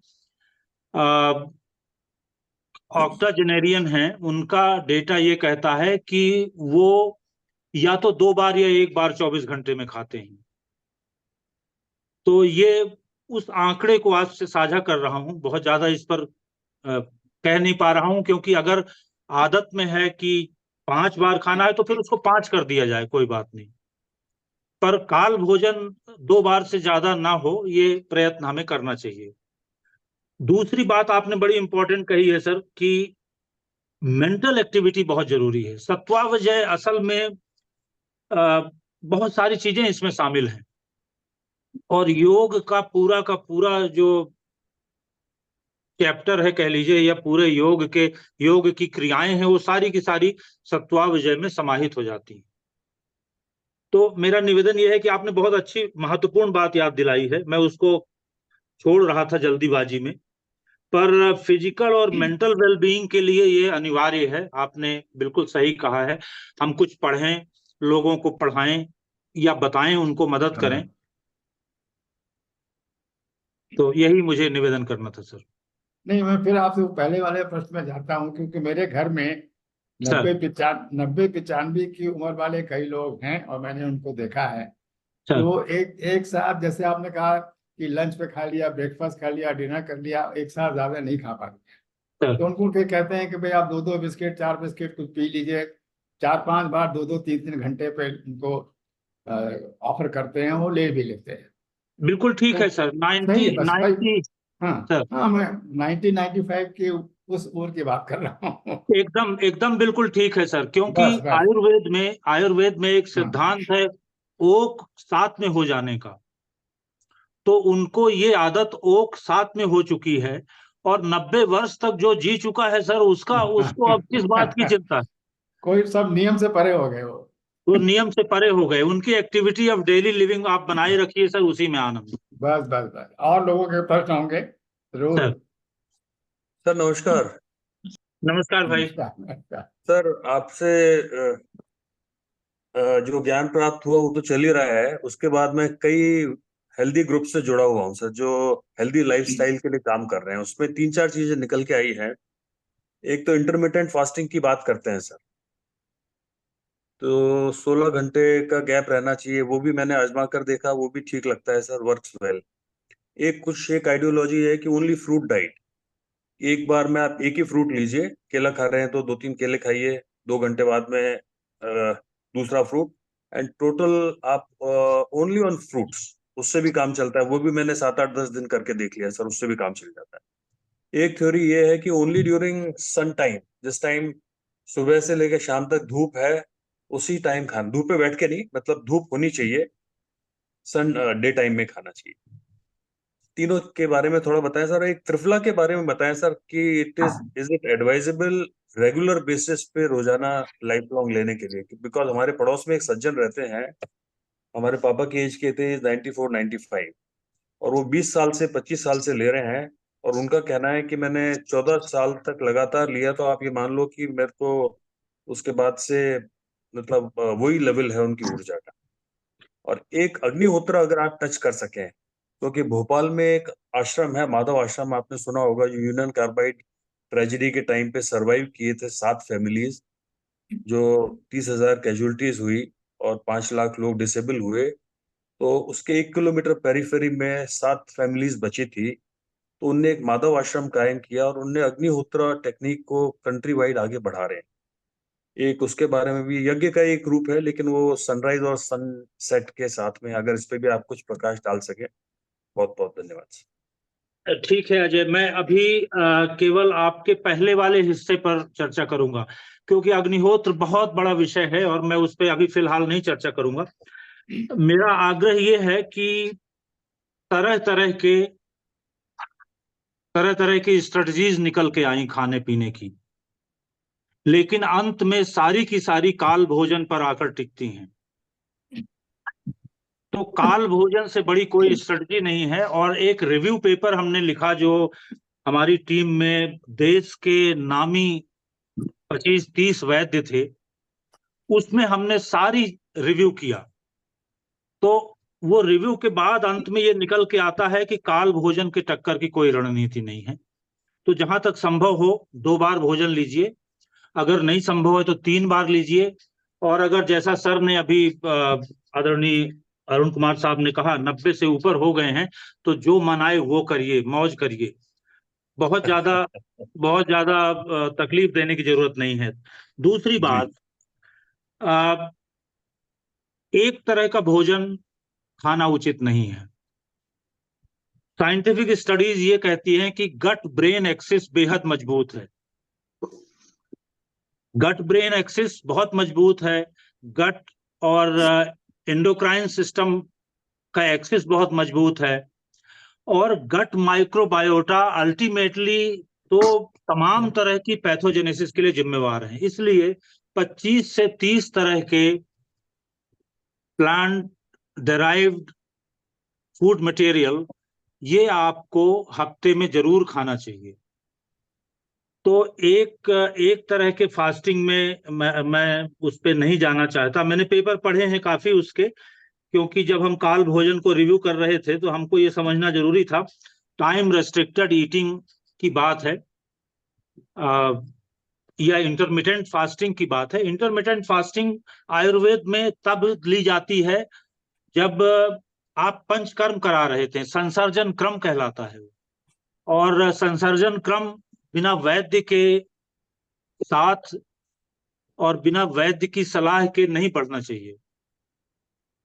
तो मेरा तो यह है, मस्त रहो, खाओ पियो, 25-30 तरह के खाइए, कम खाइए। अग्निहोत्र पर अभी छोड़ रहा हूं चर्चा अजय, क्योंकि बाकी कुछ प्रश्न आए थे। त्रिफला के बारे में बताएं sir. Triphala of course, triphala के बारे में वैसे तो वैद्य जी हमारे साथ जुड़े हुए हैं, क्योंकि मैं कभी मेडिसिन प्रिस्क्राइब नहीं करता। तो मैं ये कहूंगा कि त्रिफला पर मेरा क्या अनुभव है ये कह सकता हूं। त्रिफला वास्तव में एक ऐसी औषधि है जिसके बारे में कहा जाता है कि अगर आपने वास्तव में 15-20 साल नियम पूर्वक ले लिया है तो आप शतायु होंगे, संहिताएं ये कहती हैं। और मॉडर्न साइंस ये कहती है कि त्रिफला के अंदर जो सेकेंडरी मेटाबोलाइट्स हैं उनकी संख्या आज की तारीख में करीब 100 के आसपास है। तो स्वाभाविक है कि बेहद उपयोगी है। लेकिन त्रिफला, केवल त्रिफला खाएं और ये 7 रणनीति नहीं करें, मैं उससे सहमत नहीं हूं। मेरा ये मानना है कि हितासन, मितासन, काल भोजन, व्यायाम, वनानुभव और निद्रा और सत्वावजय, इसके साथ त्रिफला रसायन है जिसको आप ले सकते हैं। राकेश गर्ग साहब कुछ पूछना चाहते हैं? हाँ सर, प्रणाम। मैं सर, ये जो अभी चर्चा चल रही है ना, इसमें सारी लाइफस्टाइल को अपने शरीर पे प्रयोग कर चुका हूँ पिछले 3-4 साल में। सर जो राकेश विजय गुप्ता गर्ग सर, जी, मैं परिचय करा दूं सर, राकेश गर्ग जी हमारे मित्र हैं, परम मित्र हैं, और जी। हम कुछ हेल्थ इश्यूज पे कुछ ग्रुप से जुड़े हुए हैं, और इनने काफी एक्सपेरिमेंट्स किए हैं, तो इनके काफी सुने सर एक बार। हाँ सर, तो ये जो अभी भाई साहब ने बताया फ्रूट डाइट, तो अभी एक मिशन चल रहा है, eat fruits and heal. I have tried that also. इसके अंदर में एक तरह का फ्रूट एक बार में खाया जाता है, सीजनल फ्रूट खाया जाता है केवल, and there is a whole community, it has gone up to lakhs of people now. तो कई लोग ऐसे हैं जो 4-4 साल से केवल फ्रूट ही खा रहे हैं, केवल, इसके अलावा कुछ नहीं खा रहे हैं। फ्रूट एंड नॉर्मल टेम्परेचर का पानी, न गर्म न ठंडा, इसके अलावा तीसरी दिन नमक मिर्ची मसाला कुछ भी नहीं ले रहे हैं, and they have cured all impossible diseases from their life, है ना। कुछ 1 साल से, कुछ 2 साल से, कुछ 6 महीने से, कुछ 15 दिन, 20 दिन, मतलब 1 महीने में अमूमन हमारी शरीर की सारी बीमारियां ठीक हो जाती है अगर इसको नियम पूर्वक फॉलो किया जाए। इसमें करना ये होता है, सीजनल फ्रूट खाना होता है, एक बार में एक तरह का फ्रूट खाना है, क्वांटिटी का कोई रेस्ट्रिक्शन नहीं है, दूसरी बार में दूसरा खा लो, तीसरा खा लो, बट सीजनल खाओ, जो सस्ता हो वो खाओ, इससे भी सारी बीमारियां हमारी ठीक होती है, इसमें ज्यादा कुछ करने का नहीं है। And this is the easiest lifestyle we can follow throughout the world. अगर आपको ऑल ऑफ सडन कहीं जाना पड़ा, फ्रूट पूरे वर्ल्ड में मिलते हैं, तो आप इसको फॉलो कर सकते हैं। Easiest and the best lifestyle which I have experience and easy to follow for everyone to anywhere in the world. तो एक तो ये लाइफस्टाइल है, इसके बहुत ही अच्छे रिजल्ट्स हैं। And there is a community, एक गौरव गोयल साहब है इंदौर में, वो इसके चीफ मेंटर है जिन्होंने इसको प्रचारित किया है। अब लाखों लोग उनसे जुड़ गए हैं और इसके बहुत अच्छे रिजल्ट हैं। इसके अलावा दूसरा, ये जो अग्निहोत्र की बात की अजय गुप्ता साहब ने, we have been performing Agnihotra. I personally is doing it for last 4 years, but there are people जो 40-50 years से लगातार अग्निहोत्रा कर रहे हैं, और इस अग्निहोत्रा से ही शरीर की सारी बीमारियों को ठीक किया जा सकता है। And this is the only thing, अब आने वाले समय में अगर हमें आने वाले जितनी भी तरह की बीमारियां हैं उससे अगर कोई रक्षा कर सकता है, तो it is the only Agnihotra है। And this is the very सूक्ष्म यज्ञ है, मतलब वर्ल्ड का सबसे, इससे छोटा यज्ञ कोई नहीं हो सकता। बस इसमें 4-5 तरह के चीजें हैं, उसको हमको फॉलो करनी है। टाइम इसमें मेन कंस्टेंट आता है, सुबह सूर्योदय सूर्यास्त का स्पेसिफिक टाइम है, और इसका निश्चित समय पे आहुति दी जाती है, 2 आहुति सुबह, 2 आहुति शाम को, टोटल 10 मिनट सुबह लगते हैं, 10 मिनट शाम को लगते हैं। अग्निहोत्री के बाद डिटेल में तो बाद में बात कर लेंगे। और कोई प्रश्न अच्छा, हो? और तो ये कहना है सर कि जैसे वो जो कच्चा है ना खाने का, कई लोग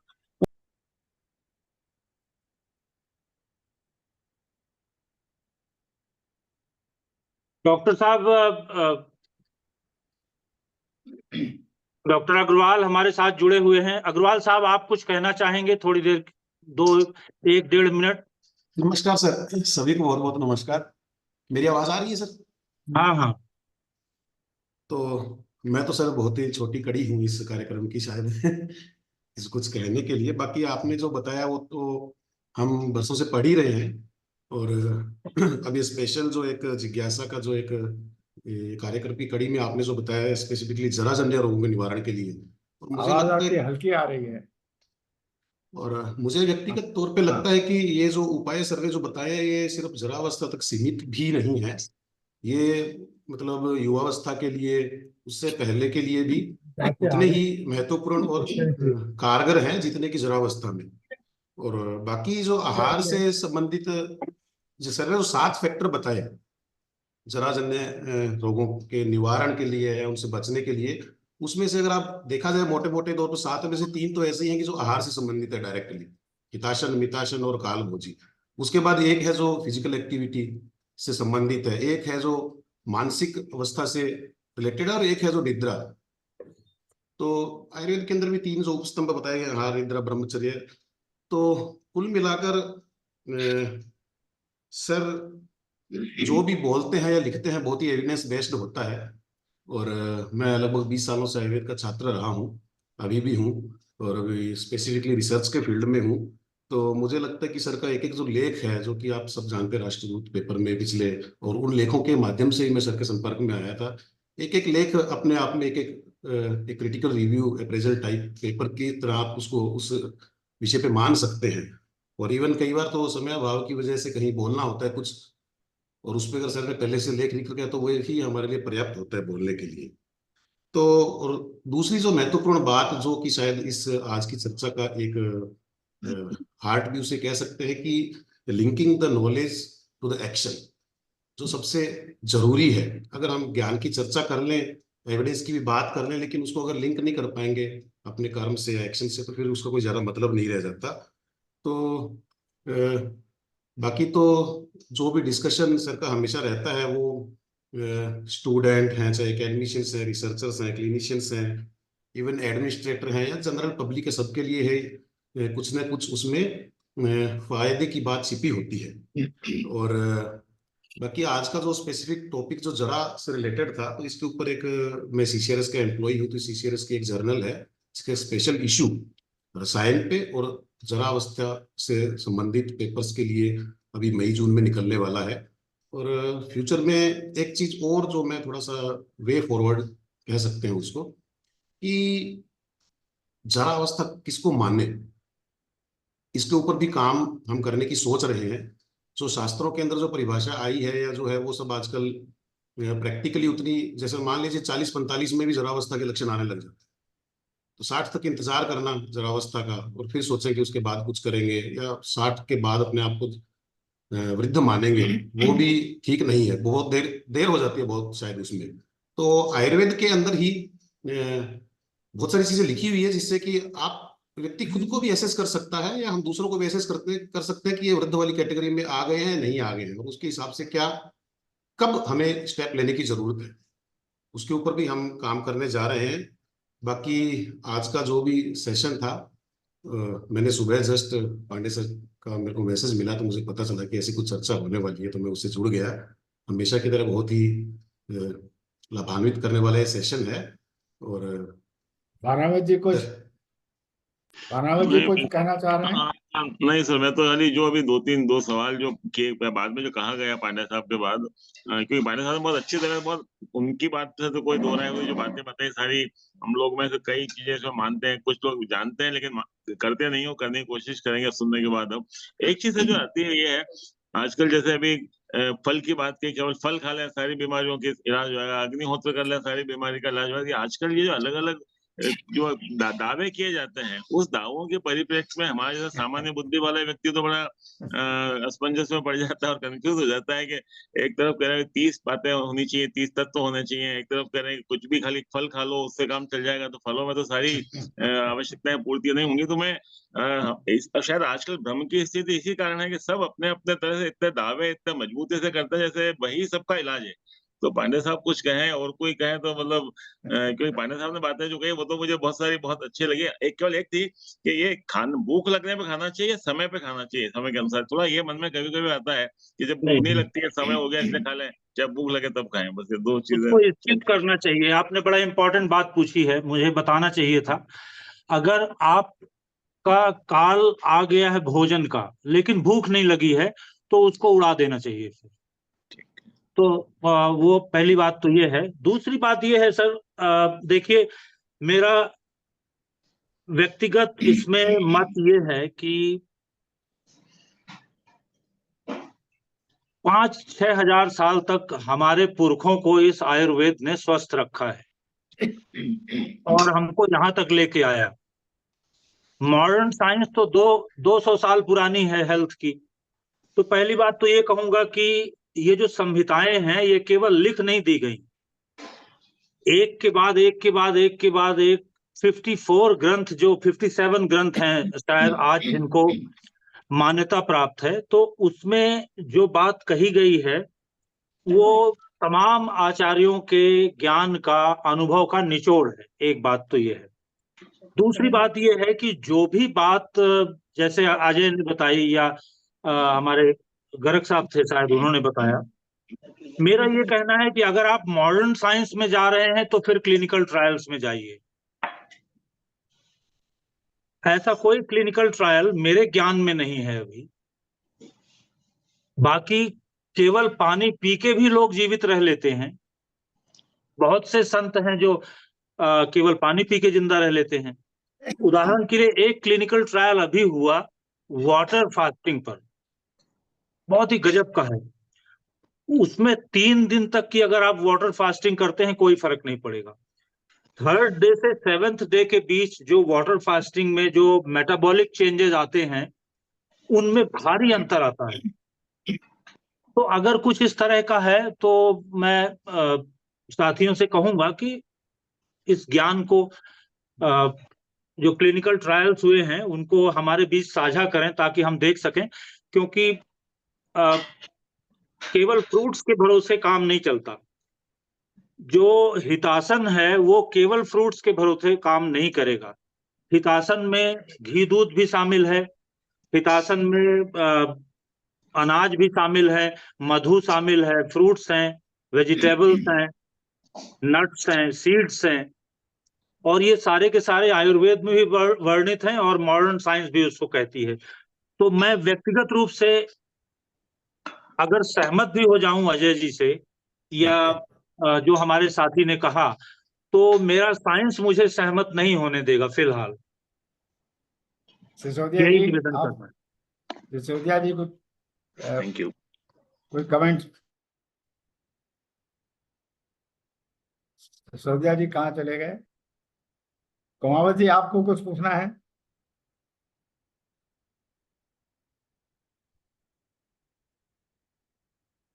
अनम्यूट, हाँ। और मैं पांडे साहब की इस चर्चा से बहुत प्रभावित हुआ हूँ। नमस्कार पांडे साहब। एक ही नमस्कार सर। पूछना था, आपने 7 घंटे की निद्रा के बारे में बताया। सर, दिन में भी सोना चाहिए या नहीं, या ये 7 घंटे सारा मिला करके 24 घंटे में 7 घंटा सोने भी काम चल सकता है? और कई लीडर्स ऐसे क्लेम करते हैं, बड़े नाम नहीं लेना चाहता, कि मैं 4 घंटे ही सोता हूँ and they are very fit. तो उसके बारे में आपका क्या कहना है? Thank you. मेरा निवेदन यह है सर कि जो इंटरनेशनल स्लीप एसोसिएशन है और यूनाइटेड स्टेट्स ऑफ अमेरिका का जो स्लीप एसोसिएशन है और आयुर्वेद का जो निद्रा से जो निकल के आता है, उन सब को जब मैं देखता हूं तो 7 से 9 घंटे एक स्ट्रेच में होना जरूरी है, रात में, दिन में नहीं। लेकिन एक अपवाद है सर, आयुर्वेद में अपवाद है, मॉडर्न साइंस में भी अपवाद है। आयुर्वेद ये कहता है कि जो मानसिक काम थोड़ा ज्यादा करते हैं, अगर आप मानसिक काम थोड़ा ज्यादा करते हैं तो आप थोड़ी सी नैप ले सकते हैं। दिन में सोना आपके लिए अलाउड है। लेकिन अगर आप मानसिक कार्य नहीं करते, मतलब मेरा कहने का तात्पर्य है थोड़ा माथापच्ची वास्तव में जिसमें हो, अगर आप पढ़ते हैं या लिखते हैं, पढ़ाते हैं, तो आप दिन में थोड़ा देर सो सकते हैं। मॉडर्न साइंस भी यही कहती है। पर ये केवल नैप होना चाहिए सर, नैप होना चाहिए, बहुत लंबा सोना नहीं होना चाहिए। ये निवेदन है। नरेंद्र, हाँ, ये डॉक्टर साहब एक अभी पुस्तक आई है डॉक्टर पीटर चिया की, आउटलिव, जिसमें उन्होंने ये कहा है कि और सब जो चीजें आप बता रहे हैं वो तो सब है ही, एक जनरल उसका एंडोर्समेंट है मॉडर्न साइंटिफिक कम्युनिटी में भी। लेकिन उनका ये कहना है कि व्यायाम में स्ट्रेंथ जरूर होनी चाहिए। आपने भी इसको रेफर किया है कि ग्रिप स्ट्रेंथ होनी चाहिए। तो आमतौर से लोग इस उम्र में या तो वॉक करते हैं या वॉक के साथ कुछ लोग योगा करते हैं, लेकिन वेट ट्रेनिंग या मसल स्ट्रेंथनिंग का कोई प्रयास नहीं होता। इसके बारे में आप कोई कमेंट करना चाहेंगे? और ग्रिप स्ट्रेंथ बिना उसके कैसे संभव है? मैं सहमत हूँ सर, मसल ट्रेनिंग जरूरी है।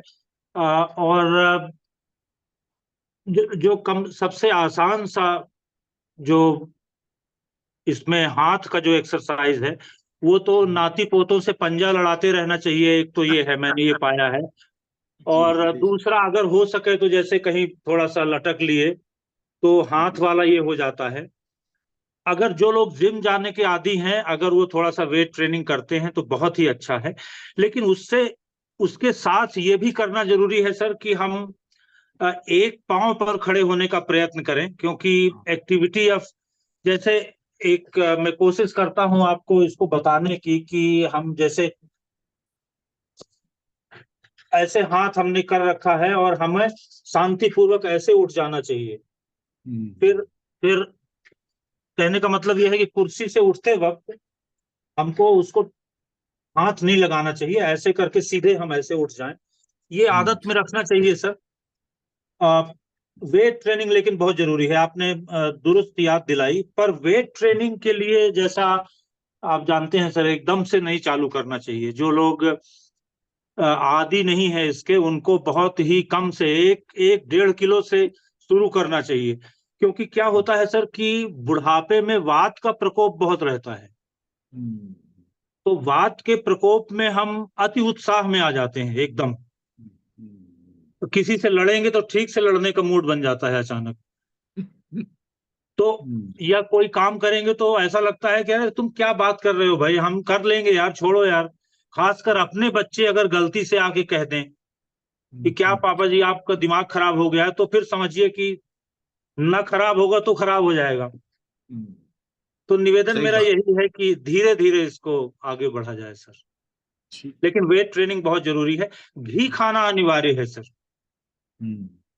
ये जो कोलेस्ट्रॉल का नाटक चला लंबे समय तक, 1950s के बाद से लेके, और साइंस ने कंप्लीट पलटी मारी है। जो लैंसेट का 28 देशों का डेयरी प्रोडक्ट्स पर जो रिसर्च पेपर आया, कंप्लीट समरसॉल्ट,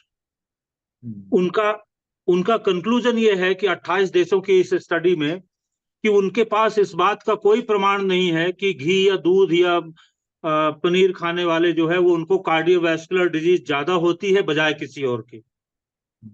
पर मैं बार बार कहूंगा, हितासन, मितासन, काल भोजन, व्यायाम, वनानुभव, निद्रा और सत्वावजय, ये साथ में रखना परम अनिवार्य है। सही बात। इसके अलावा आपको जो करना है एडिशनल करिए। अजय जी ने जैसा कहा, 1 फल खाइए, 2 खाइए, लेकिन हफ्ते में 30 तरह के फल जरूर खाइए। माइक्रोबायोटा जो हमारे पेट के हैं, वो केवल 2-4 प्रजातियों के भरोसे उनको दुरुस्त नहीं रखा जा सकता। रसायन कई तरह के हैं। मैंने क्योंकि मैं वैद्य नहीं हूं इसलिए मैंने बताया नहीं, लेकिन फिर भी कुछ रसायनों के नाम लेता हूं मैं। दूध रसायन है, घी रसायन है, यहाँ तक कि अच्छा जल भी रसायन है, त्रिफला रसायन है, अश्वगंधा है, बहुत अच्छा रसायन है। बहुत सारे मेडिसिन हैं, तुलसी, काल मेघ, अश्वगंधा, गिलोय, ये ऐसी मेडिसिन हैं जो एज रिलेटेड पैथोजेनेसिस को डेफिनेटली रोकती हैं। इसके क्लिनिकल एविडेंस हैं। हालांकि रिसर्च चलती रहेगी और लंबा होगा, पर ये तमाम दवाइयां लेने के पहले वैद्यों से अपने पूछना चाहिए। त्रिफला जहां तक मेरा अपना उपयोग है, जब मैंने कुछ दवाइयां डिजाइन की थी तो मैं उनका उपयोग खुद करता हूं, क्योंकि पांडे जी, आईसी श्रीवास्तव कुछ बात कहना चाहते थे।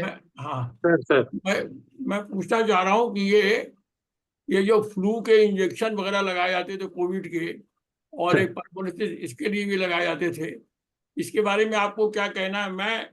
मेरे डॉक्टर इसको खिलाफ है, कहते हैं साहब उसका वो लेटेस्ट वायरल हो जाता है वायरस, और वो उस वर्षन को कवर नहीं करता। तो मैंने तो नहीं लगवाया, एक बार लगवाया था। दूसरी बात ये है कि मेरे एक भरतपुर में एक मेरा क्लास फेलो था एमए के अंदर, उसके फादर राज वैद्य थे, उसने मुझे चूर्ण बना के दिया है, तो अश्वगंधा उसमें शामिल है, 6-7 चीजें हैं, एक बार हमने भी बनाया था, उससे मुझे बहुत फायदा हो रहा है।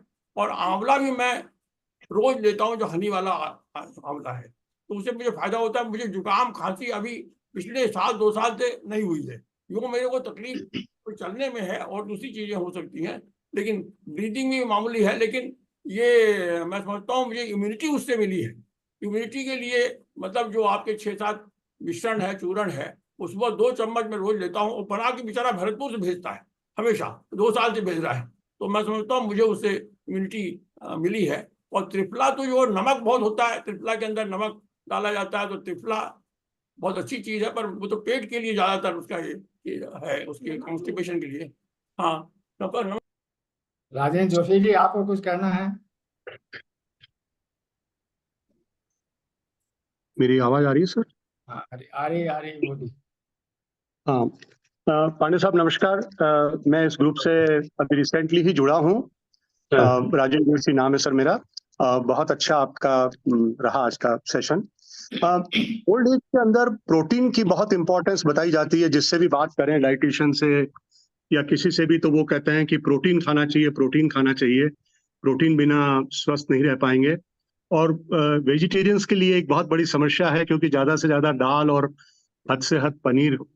तो ये एक बहुत समस्या ओल्ड एज में आती है कि जो पर्टिकुलरली जो वेजिटेरियंस हैं उनके लिए प्रोटीन का क्या सब्स्टिट्यूट है, और क्या is it really essential and so important for the old people? That's my brief question. बड़ा इम्पोर्टेंट प्रश्न है सर। मॉडर्न साइंस कहती है कि प्रोटीन बहुत इम्पोर्टेंट है। आयुर्वेद में जरा व्याधि को रोकने के लिए जो प्रोटीन जिसकी बात करते हैं, उसमें मूंग दाल दालों में सर्वश्रेष्ठ मानी गई है सर। तो मूंग को लेकिन भिगा के अगर आप कच्ची लेते हैं तो उससे काफी हद तक आपकी प्रोटीन की रिक्वायरमेंट्स पूरी हो जाती है।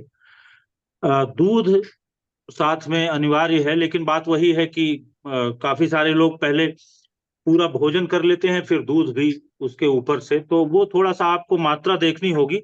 लेकिन ये सही है कि जो पूर्ण आहार, जो 25-30 तरह की प्रजातियों की बात की है आचार्यों ने या वर्णन किया है लंबा चौड़ा, उसमें दालों को बड़ी प्रमुखता दी गई है, शायद इसीलिए।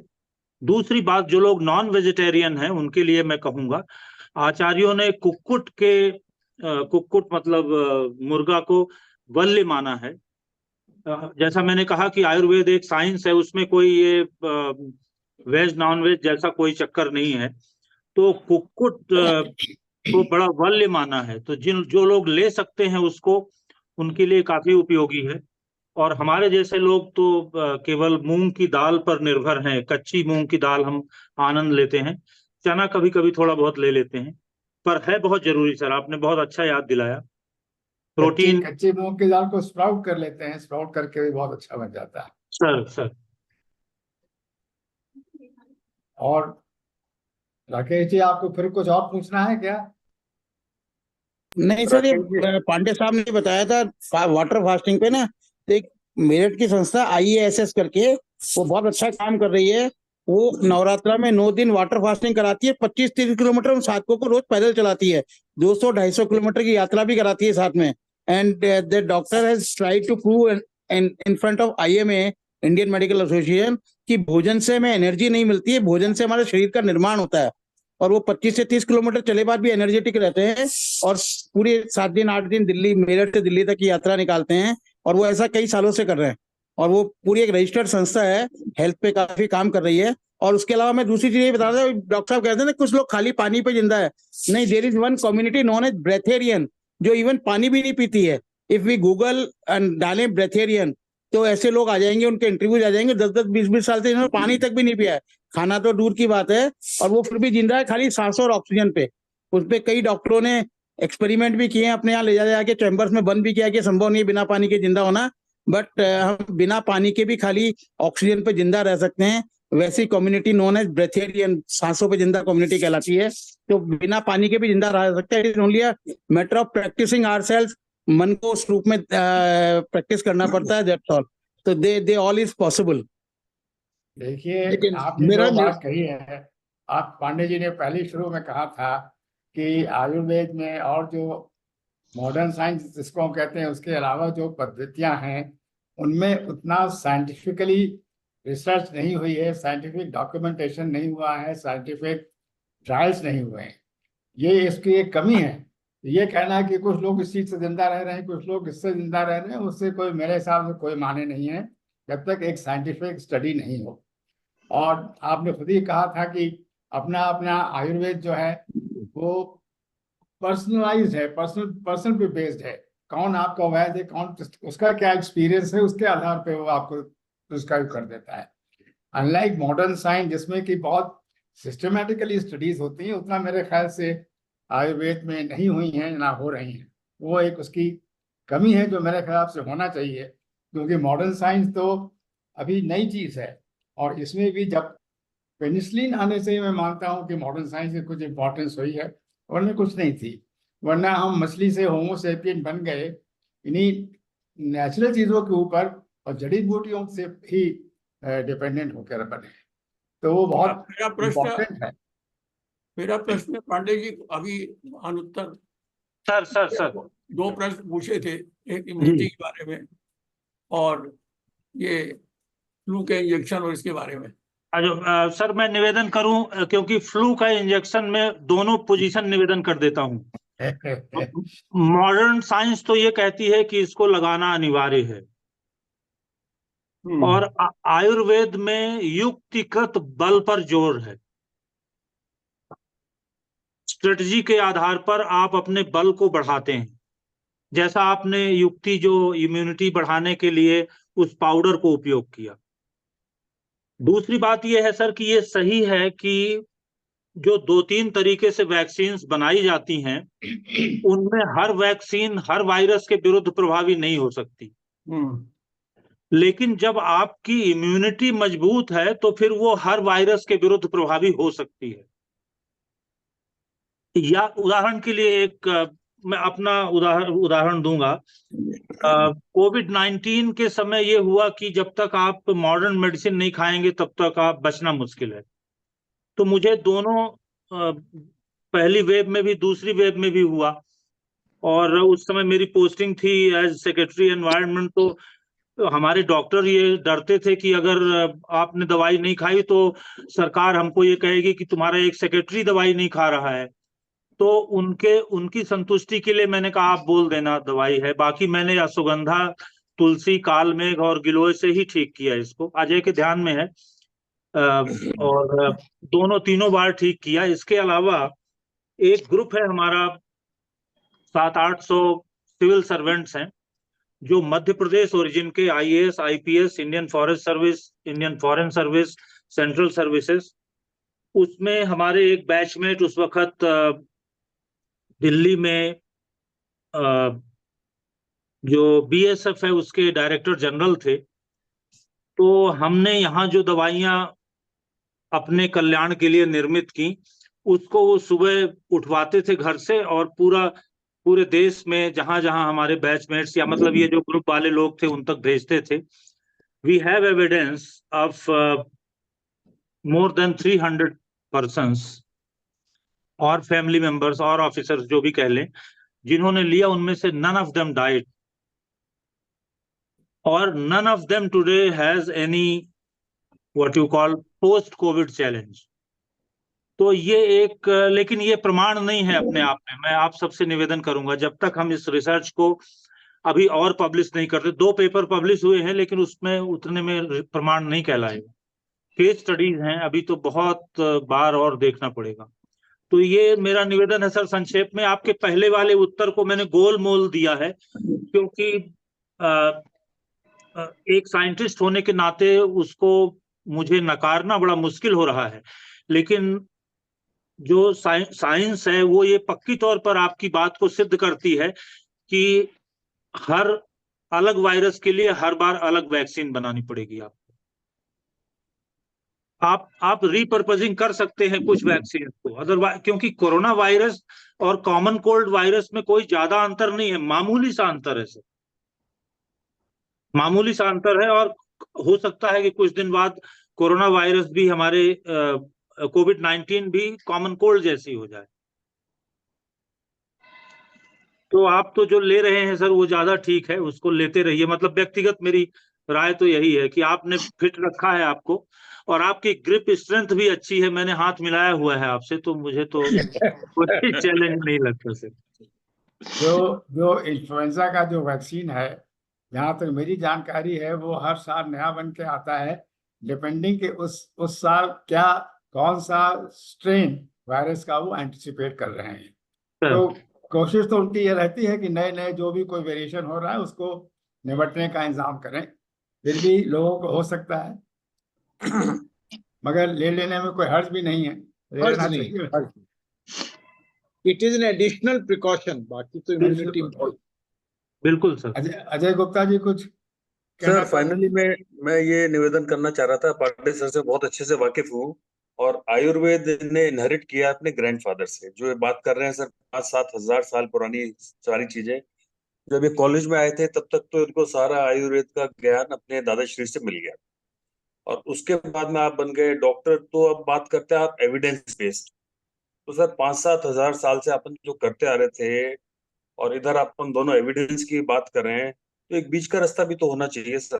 नीम और हल्दी वगैरह हैं, ये सदियों से फायदे की चीज रही है, लेकिन पिछले 25-30-40 सालों से पेटेंट हुई है, तब अपन उसकी स्ट्रेंथ को मानने लगे। तो आपने जो भी फ्रूट वाली बात जो राकेश जी ने उठाई, 2-3 थेरेपीज चल रही हैं सर, और जिसको लोग 3-4-5 साल से सक्सेसफुली आजमा के बहुत हेल्दी लाइफ जी रहे हैं, लेकिन उनके पास में, आप सही कह रहे हैं कि कोई साइंटिफिक डेटा नहीं है ना, या उन लोगों के पास में ऐसे टेक्निक्स नहीं है, और कुछ हो सकता है मेडिकल एसोसिएशंस का भी प्रभाव रहता है कि वो इस तरह सब्जेक्ट्स को थोड़ा पनपने भी नहीं देते हैं। फेथ तो रखना चाहिए सर इनमें। दिक्कत अजय मेरे और आपके फेथ रख लेने से नहीं है, मैं और आप तो फेथ रख लेंगे, समस्या लार्जर फेथ की है। आप ध्यान दीजिएगा, लार्जर फेथ की है। बाकी मुझे और आपको अगर प्रैक्टिस करना हो तो कोई चैलेंज नहीं है, 7 दिन पानी में रह लेंगे या 7 दिन एक फ्रूट में रह लेंगे। 7 दिन तो फास्टिंग वैसे ही करते हैं जो व्यक्ति 1-1 साल, 2-2 साल, 3-3, 5-5 साल करके भी बहुत हेल्दी रह रहे हैं। तो अपने सर एक मौका दीजिए, अपने IASS एक संस्था है मेरठ की, उनके एक जयपुर में है रजनी चौधरी जी, शी इज ए नेचुरोपैथ, उनको कभी मौका दीजिए, और वो खाने के हिसाब से ही बताती हैं पूरा। राकेश जी भी उन्हीं के टीम में काम कर रहे हैं, और healthy lifestyle without medicine, only through eating habits, naturopath है वो, और उनके शिविर भी जयपुर में लगते रहते हैं। अभी राजस्थान पुलिस एकेडमी में लगाया था लास्ट ईयर, 300 को रजिस्टर किया था, 600 लोग मौजूद हो गए, लोग फ्लोर पे बैठ के मतलब पार्टिसिपेट किए, फुल डे सेशन एक था। बात कहूंगा, आपने इम्पोर्टेंट बात कही है, मैं ये कह के फिर सर से निवेदन करूंगा। बात ये है कि regardless of all these remedies that we have, regardless of the fact that there are numerous research papers, knowledge products and everything, unfortunately India is becoming the global capital of diseases, और इसके पीछे जो मूल कारण है, cardiovascular disease के हम global capital बन गए, डायबिटीज के हम पहले से ग्लोबल कैपिटल थे। नाउ द चैलेंज इज,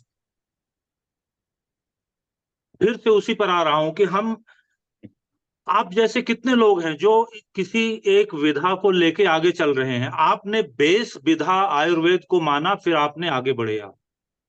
तो आप अगर एक्सपेरिमेंट करते हैं, because you are completely fit, if you experiment, nothing is going to happen. But if somebody who is already a sick person goes for experimentation, and if anything happens, तो एक challenge है। इसलिए doctors इस बात को कहते हैं कि आप, बाकी व्रत में निर्जला व्रत अपने यहाँ होता ही है, निर्जला एकादशी का व्रत रहता है, अपन करते हैं। लेकिन देखिए, हम और आप गृहस्थ जीवन बिताने वाले लोग हैं, तो हम और आप ऐसी व्यवस्था में नहीं जा सकते कि केवल पानी ही पी लें और जिंदगी कट जाए, या केवल फ्रूट ही खा लें और जिंदगी कट जाए। स्वामी रामदेव जी केवल एक मुट्ठी वो अंकुरित कुछ खाते हैं और थोड़े से फ्रूट्स खाते हैं, वो भी वो मुट्ठी के अंदर आ जाते हैं, लेकिन वो फिट हैं, योगी हैं। अब या तो आप कठोर योगी हो जाइए, तो फिर एक बहुत ही सुंदर सूत्र है, पृथिव्यक्तेजो निलखे समुत्थिते पंचात्मके योग गुणे प्रवृत्ते, न तस्य रोगो न जरा न मृत्यु प्राप्तस्य योगाग्निमयम शरीरम। फिर योग के आधार पर तो आपको ऐसा शरीर मिल सकता है किसी की जरूरत ही नहीं रह जाए। तो हम और आप तो गृहस्थ लोग हैं, मतलब 80-85 साल तक ठीक ठाक चलते रह जाएं, 90 हो जाए, जैसे सर बता रहे हैं 90 हो गए, वो तो बहुत बड़ा बोनस है। इसलिए मैं ये कहता हूं कि 90 के बाद तो जो मांगे वो खाने को दीजिए, जो कहें वो मस्त रहने दीजिए। सही बात। तो काफी चर्चा हो गई सर वैसे तो ये विषय ऐसा है कि इस पर तो अनंत मेरे ख्याल से लोगों के प्रश्न आ सकते हैं कि क्या करना चाहिए, क्या नहीं करना चाहिए, और सब अपने अपने पर्सनल एक्सपीरियंस को शेयर कर सकते हैं कि हमको इससे फायदा हुआ, हमको उससे फायदा हुआ। और भानुवत जी, फिर आप फॉर्मली आप पांडे जी को धन्यवाद दें। बहुत सुंदर आपने और बड़े विस्तार में, छोटी सी चीज बड़ी को विस्तार और विस्तार को छोटे में बता दिया। धन्यवाद सर। पांडे साहब का तो वैसे भी मैं बहुत प्रशंसक रहा हूँ। कई बार कई अलग अलग तरह से मिलना होता रहता है, विचार भी सुनने को मिलते रहते हैं।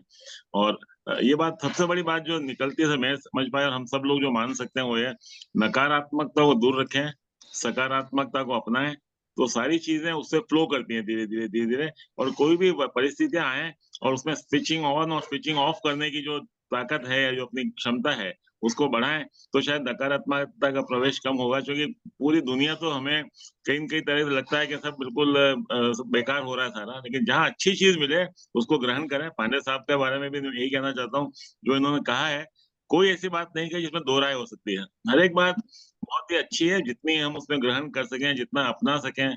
और जैसा मैं शुरू में, मैंने शुरू होने लेक्चर के पहले भी कहा था कि जानना भी आवश्यक है, लेकिन जानने से कहीं अधिक आवश्यक है उसको अपने जीवन में उतारना और आचरण में उतारना। तो आज अगर पांडे साहब ने जो बात कही है, उसको हम में से जितने लोग भी उसको अपना आत्मसात करके अपने कुछ जीवन शैली में परिवर्तन कर सकें, कुछ अधिक फिजिकल एक्टिविटी करने में कुछ प्रवृत्ति बढ़ा सकें और कुछ आनंद की प्राप्ति कर सकते हैं। आनंद से सबका उद्देश्य ये है कि आनंद की प्राप्ति हो, और आनंद तब मिलेगा जब सकारात्मक रहे, और तो रोग भी शायद उससे पास में अधिक नहीं आएगा। और जितना जिए, उम्र हमारा किसी के हाथ में नहीं है, लेकिन जितना जिए उतना प्रसन्न होके जिए और अच्छा स्वस्थ होके जिए। इसका सार ये आज जो बताया पांडे साहब ने, हम सबके लिए बहुत उपयोगी है। पांडे साहब का बहुत बहुत बहुत बहुत धन्यवाद कि आज उन्होंने उनके अच्छे ज्ञान से हम सबको परिचित कराया, और मैं इस बात का आग्रह भी किया कि हम उस ज्ञान को अपने जीवन में उतारने का प्रयास करें। बहुत बहुत धन्यवाद पांडे साहब, बहुत बहुत। फिर सुनेंगे आपसे, अलग भी बात करेंगे कभी। आप तो आपका बहुत बहुत लाभान्वित होते रहेंगे बाद में भी। Thank you. Thank you so much sir. बहुत बहुत धन्यवाद आप सभी वरिष्ठ अधिकारियों का, सभी साथियों का। आपने मुझे समय दिया आपके साथ विचार विमर्श के लिए। बहुत बहुत धन्यवाद। और गीता मित्र संस्थान को भी धन्यवाद, जिनकी वजह से ये जूम मीटिंग हम लोग करते रहे। सॉरी, वो रह गया। बहुत बहुत धन्यवाद। नहीं पाता, ये बात भी सही है। Thank you.